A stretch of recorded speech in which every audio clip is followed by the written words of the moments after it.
আসসালামু আলাইকুম প্রিয় দর্শক, ভালোবাসা নেবেন।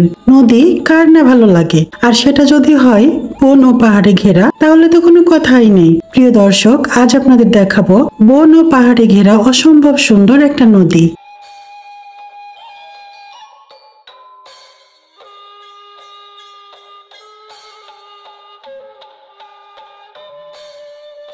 সাঙ্গু নদী।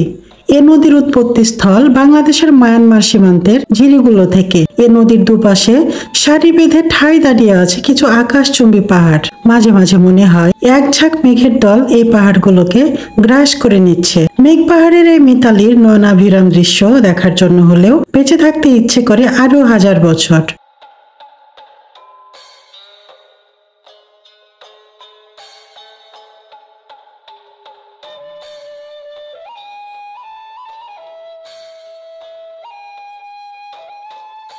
এ নদীর কোথাও চারিপাশ খোলা দৃষ্টি সীমানায় দেখা যায় নিঃসীম আকাশ, আবার কোথাও চলে গেছে দুপাহাড়ের মাঝে সরু হয়ে অন্ধকার পথ, যেখানে দিনের বেলাতেও সূর্যের আলো খুবই কম পৌঁছে। কোথাও শুনশান নীরবতা, আবার কোথাও পাখিদের কিচিরমিচির আওয়াজ।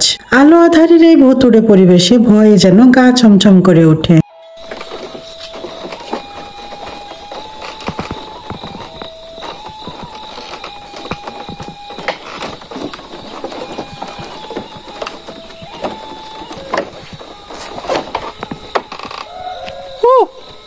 পাহাড়ি নদীর দুপাশ ঘেঁষে গড়ে উঠেছে আদিবাসীদের অনেক জনবসতি। এদের মধ্যে মারমা, ত্রিপুরা, মুরং সহ আরো অনেক পাহাড়ি জনগোষ্ঠী রয়েছে। এসব মানুষের যোগাযোগ ব্যবস্থা হচ্ছে এই সাঙ্গু নদী। এ নদীতে যানবাহন বলতে আছে নৌকার মতো, তবে সরু কিছু ইঞ্জিন যুক্ত নৌকা। পাহাড়ি পাথুরে আর খরস্রোতা এ নদীতে চালানোর জন্য শক্তিশালী এই ইঞ্জিনগুলো আমদানি করা হয় থাইল্যান্ড থেকে।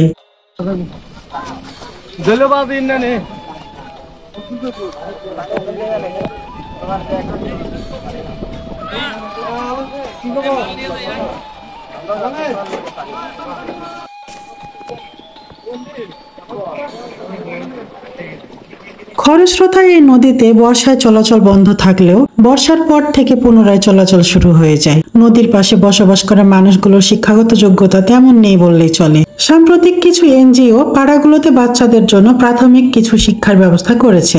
শহরের দিকের মানুষগুলো মোটামুটি বাংলা বলতে পারলেও ভেতরের দিকের মানুষগুলো খুব একটা বাংলা জানে না। তাদের জীবন ও জীবিকা সাঙ্গু নদীর উপর নির্ভরশীল।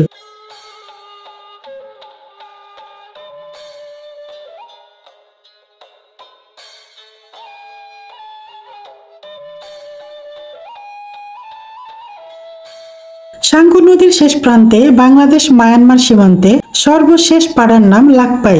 দেশের নিরাপত্তাকে আরো জোরদার করতে তৎকালীন বাংলাদেশ সরকার লাকপাই পাড়াতেও আর্মি ও বিজিবির একটি যৌথ ক্যাম্প স্থাপন করেছে। ক্যাম্পের বেশ খানিক দূরে রয়েছে নাসাই হোম।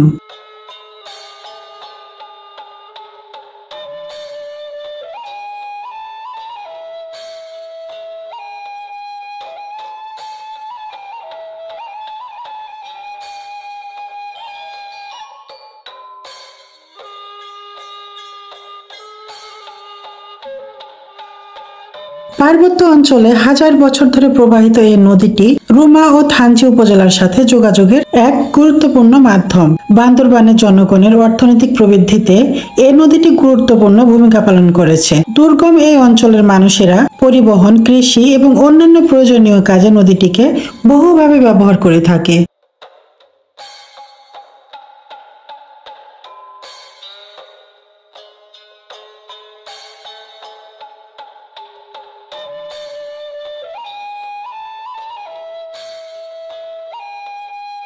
শীতকালে সাঙ্গু নদীর স্রোত অনেকাংশে ম্রিয়মান হয়ে গেলেও বর্ষাকালে নদীটির স্রোত তীব্র আকার ধারণ করে। সাঙ্গু নদীর দুই পাড়ের পাহাড়, বন ও ঝর্ণার সৌন্দর্যে যে কোনো পর্যটকে বিমোহিত হবে। এক কথায়, সাঙ্গু নদী দেখে আপনি শুধু অবাকই হবেন না, বরং মুগ্ধতা আপনাকে গ্রাস করবে।